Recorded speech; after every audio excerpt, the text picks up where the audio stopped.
Nesse mês eu me rendi e comprei 2 investimentos que eu nunca tinha comprado nesse quadro.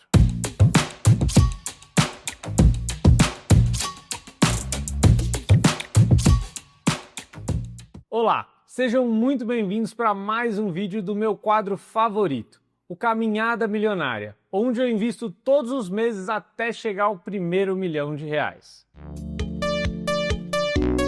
E para a gente já começar sem enrolação, como sempre, eu vou mostrar para vocês a visão geral, o resumo aqui do Investidor 10 da carteira. Como vocês podem ver, a gente já está chegando aqui a quase R$ 16 mil, e esses R$ 16 mil foram construídos ao longo de quase 2 anos. Agora, em dezembro, a gente vai completar de fato 24 meses investindo. Alguns pontos são muito importantes. Aqui no Investidor 10, ele mostra o valor investido como R$ 15.086. Só que é muito importante a gente perceber que a gente recebeu R$ 732 de proventos, ou dividendos, como está escrito aqui, né? Só que a gente nunca resgatou esse dinheiro, todo o dinheiro foi reinvestido. Então do bolso, na verdade, saiu menos dinheiro, por volta de 14.400, alguma coisa nesse sentido. O nosso rendimento já está começando a ficar mais expressivo. A gente colocou 14 mil e os quebrados e já tem quase R$ 16 mil ao todo de patrimônio. Percebam também que aqui no resumo a gente já tem um total de 730 reais em proventos recebidos, e só nesse ano, nos últimos 12 meses, para ser mais específico, né, R$ 626. Isso significa que boa parte, a maior parte dos proventos recebidos vieram dos últimos 12 meses. Os primeiros meses tiveram pouco efeito de fato nesse resultado. E aí quando a gente olha o resultado a cada mês, desde o ano passado, onde a gente estava com um número bem negativo, e principalmente por conta dos fundos imobiliários que vinham desvalorizando bastante, né? Porque os juros estavam subindo, então as pessoas olhavam os fundos imobiliários e falavam, poxa, não vale a pena investir em FII, melhor ir para renda fixa, porque ela está pagando muito. Então muitas pessoas vendiam seus ativos, seus fundos imobiliários, e isso fazia com que os preços caíssem. Então o que a gente fez ao longo dos meses foi tentar comprar o máximo que a gente conseguia, para garantir preços melhores nos fundos imobiliários. Por isso que a gente tem aqui um resultado anterior bem negativo, né? E no começo desse ano, isso foi mudando um pouquinho. No meio do ano a gente já ficou positivo e a gente nunca mais ficou negativo. Até que a gente fechou o mês de novembro com quase R$ 900 de ganho de capital, R$ 800 para ser mais preciso. E agora dezembro é o mês que a gente está agora. Não, a gente não vai analisar esse período. Outro ponto importante, quando vocês olham a distribuição da carteira, a gente já está começando a de fato ter uma pizza mais distribuída. Podem ver que tem um spoiler aqui. A gente está com 2,7 em criptos. E esse foi justamente um dos investimentos que eu acabei comprando esse mês. No meio do mês, eu já vim estudando sobre Bitcoin especificamente há bastante tempo, já tinha uns 2, 3 meses que eu estava tentando entender um pouco mais, para ver se fazia sentido para mim. E aí, no meio dessa queda que teve recente, eu vou pedir aqui para o pessoal da edição colocar aqui na tela, com essa queda toda, eu resolvi fazer uma compra nesse meio do caminho. Então a gente tem mais uma modalidade de investimento. E como vocês conseguem ver individualmente, a carteira agora passou a ter 56% de fundos imobiliários, quando a meta será 60%. Criptomoedas, a gente já tem 3% e a meta é manter 5% em criptomoedas. Fundo de investimento, que é a Previdência, a gente atualmente está com 32% e a meta é ter 5%. Essa é bem diluída. Essa foi uma mudança também que a gente teve. Além dos fundos imobiliários terem diminuído o percentual de meta, porque eu tive que colocar outros investimentos, por outro lado, eu coloquei também um percentual menor de meta na Previdência, porque eu conversei com alguns advogados e meus cálculos estavam muito superestimados. Então dá para fazer uma sucessão interessante com menos do que eu imaginava. Por isso que isso me permitiu ter folga para investir mais em outros investimentos. E aqui a gente mantém, eu não lembro quanto estava no último vídeo, mas 15% em tesouro. Esse é um ponto muito importante também, que a gente sempre vai ter um pouquinho de renda fixa para segurar a carteira. Isso vai dando um pouco mais de flexibilidade até para alcançar outros investimentos. E eu incluí aqui finalmente, várias pessoas já estavam me cobrando, pô, por que você não investe em ações? E eu não investi até então porque tinha um volume muito pequeno de dinheiro. Então não fazia sentido ter R$ 50 aqui, R$ 80 ali. Então eu estava esperando ter um pouquinho mais de dinheiro para de fato fazer sentido gastar energia. Porque na minha visão não faz sentido você gastar muito tempo estudando alguma coisa que vai te dar 1% a mais, só que esse 1% é R$ 300. Ou seja, você vai gastar muito tempo para ganhar R$ 3 a mais. Então não faz muito sentido. E agora que a carteira está começando a pegar um pouco mais de tração, eu vou diluindo aos poucos. Percebam também que boa parte dos investimentos, quase todos, com exceção do BTHF, todos estão com preço atual mais alto do que meu preço médio. E é justamente o contrário que vem acontecendo do passado. Antes, quando as taxas de juros começaram a subir, as pessoas começaram a olhar com menos interesse nos fundos imobiliários e começaram a vender. Então o preço começava a cair. Acontecia que você tinha comprado nesse valor e a precificação estava mais baixa. Por isso que eu queria comprar cada vez mais. E agora que a gente está tendo sinalização de juros caírem, as pessoas estão começando a parar de olhar para a renda fixa e estão começando a voltar a olhar para os investimentos de renda variável. Então, por isso que já está começando a aumentar o preço desses fundos imobiliários. Percebam que todos praticamente estão com rentabilidade. Eu vou arredondar aqui, porque na verdade está como variação, né? Mas está como variação positiva, com exceção do BTHF11. Percebam que a gente já está quase na meta.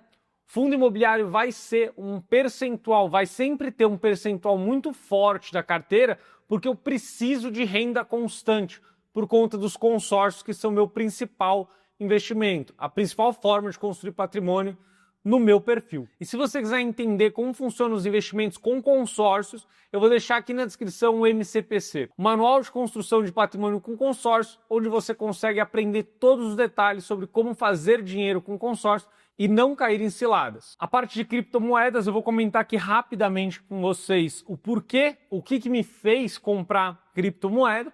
E o principal ponto é que a gente tem visto todas as formas que a gente tem até agora de reservar valor tendo problema com inflação.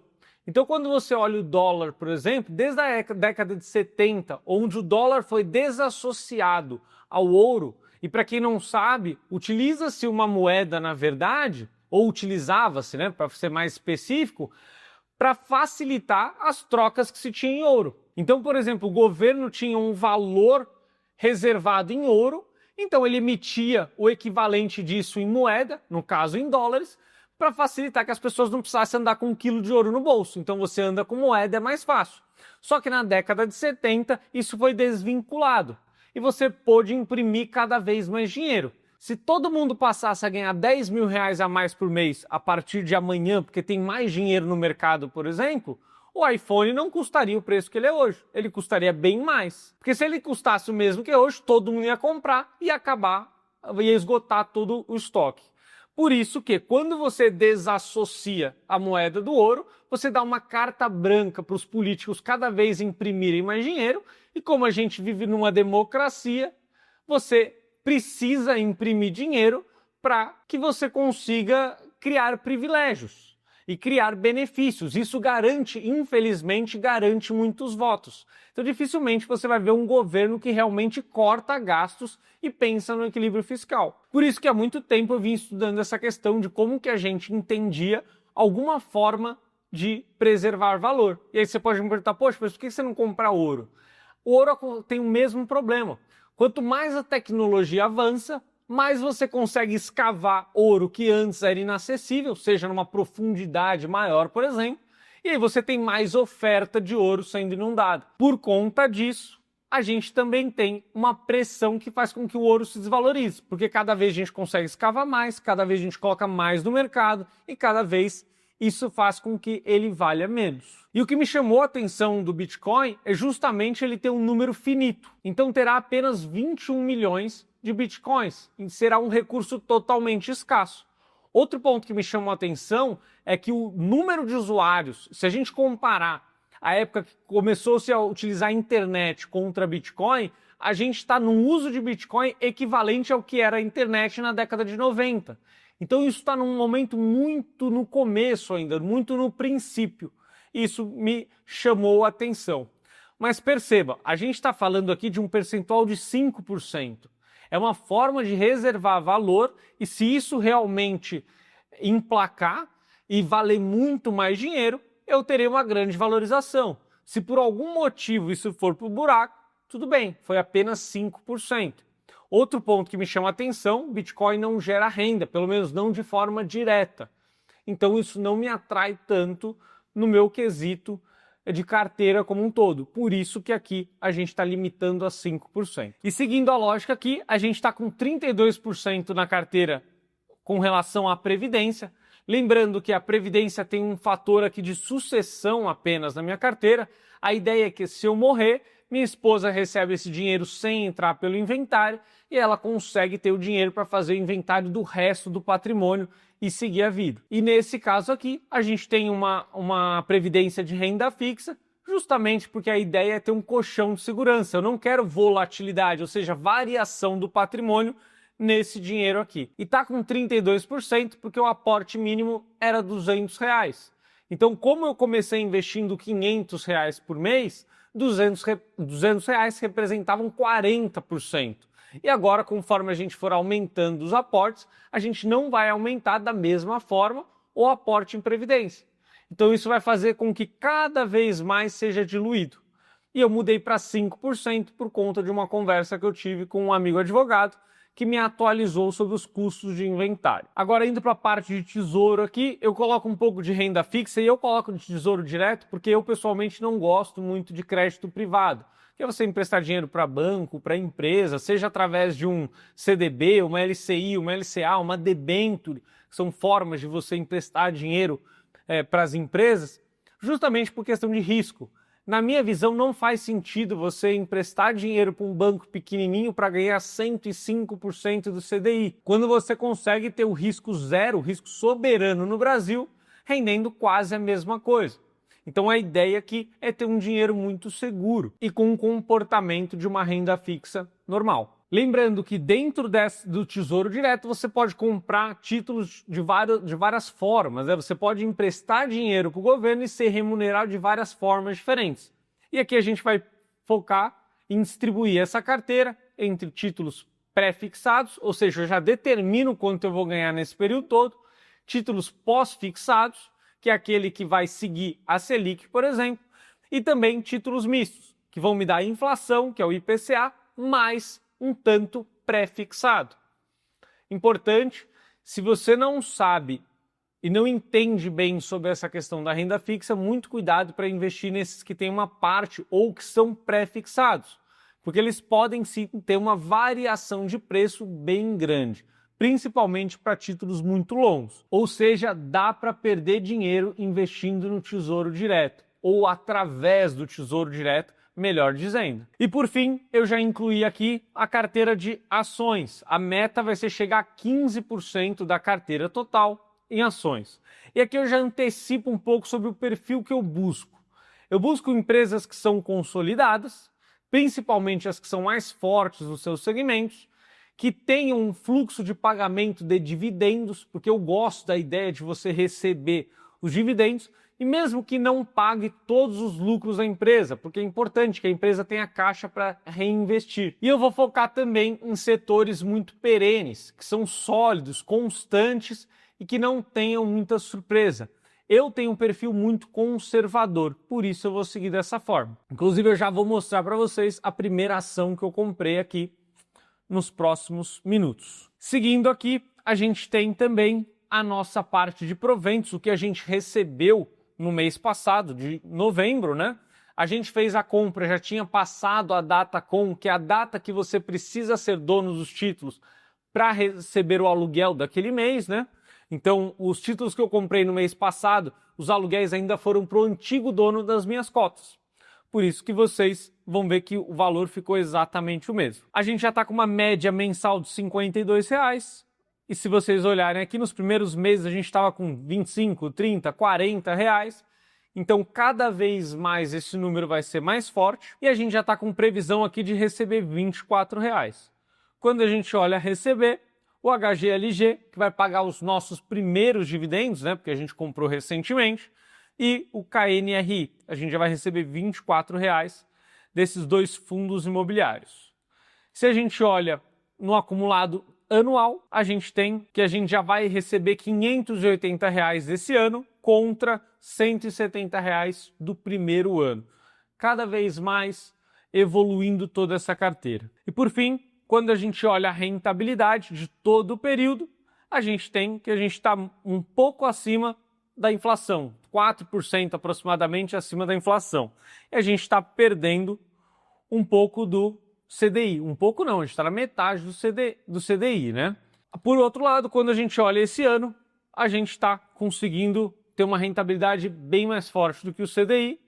E isso é muito interessante porque vem puxado principalmente por conta dos fundos imobiliários. Só que a lógica que eu reforço é o contrário. Quando os fundos imobiliários estavam se depreciando, a gente estava cada vez comprando mais. Agora que os fundos imobiliários começam a subir, a gente já começa a buscar outras distribuições. E percebam que quando a gente tem essa meta aqui de distribuição de carteira, essa própria distribuição nos protege de fazer cagada. Porque se, por exemplo, esses fundos imobiliários começam a representar 65% de um mês para o outro, significa que eles tiveram uma valorização muito alta. E se eu for comprar nesse momento, eu vou estar comprando um negócio mais caro, justamente o que subiu de preço. E a minha lógica devia ser o contrário. Se esses percentuais se equilibrassem certinhos, quando caísse o percentual, ele me estaria me avisando, olha, o preço disso aqui caiu em relação à sua carteira. Busque comprar mais isso para equilibrar. E é o que eu fiz justamente com Bitcoin. Eu tinha comprado no meio do mês um pouquinho de Bitcoin e eu vi que caiu mais ainda. Então eu vou comprar mais um pouquinho para ficar muito próximo disso aqui. E para finalizar esse vídeo, vou comentar um pouquinho sobre a ação que eu comprei. Eu comprei a ação da Porto Seguro. Aqui na corretora, nosso principal trabalho é a parte de plano de saúde, seguro de vida, previdência e consórcio, que é o foco do canal aqui. E a principal administradora com a qual eu trabalho é a Porto. Então, a vantagem que eu tenho em relação às outras pessoas para investir em Porto é conhecer de perto. Inclusive, eu conheço a estrutura física, já fui lá várias vezes na Porto Seguro. Então, conhecer o negócio me dá um pouco mais de tranquilidade. Então, é um negócio que está super alinhado com o meu projeto. Eu trabalho com consórcio, trabalho com previdência, com seguro de vida. Eu conheço a estrutura de perto, eu sei o quão sólido ela é frente aos concorrentes do mercado e sei também o nome, o quão forte é o nome da empresa quando eu vou vender algum produto aqui da corretora. Quando eu ofereço Porto Seguro e algum outro nome, tende a ter uma preferência pelo nome Porto Seguro. Então, todas essas vantagens que a Porto tem fazem com que eu me sinta confortável em investir em uma empresa como a Porto. Então eu vou deixar aqui no final do vídeo para vocês tudo que a gente fez de aporte e resumindo, a gente comprou um pouco mais de Bitcoin, a gente pagou o boleto mensal da Previdência, né? Compramos um pouco de tesouro e também ações. Foi o primeiro mês, desde que eu me lembro, que a gente não comprou fundos imobiliários. E se você quiser entender como funcionam os investimentos com consórcios, eu vou deixar aqui na descrição o MCPC. O Manual de Construção de Patrimônio com Consórcio, onde você consegue aprender todos os detalhes sobre como fazer dinheiro com consórcio e não cair em ciladas. Custa menos do que uma pizza e se você não gostar, você pode pedir o seu dinheiro de volta em até 7 dias. Até o próximo vídeo. Tchau, tchau.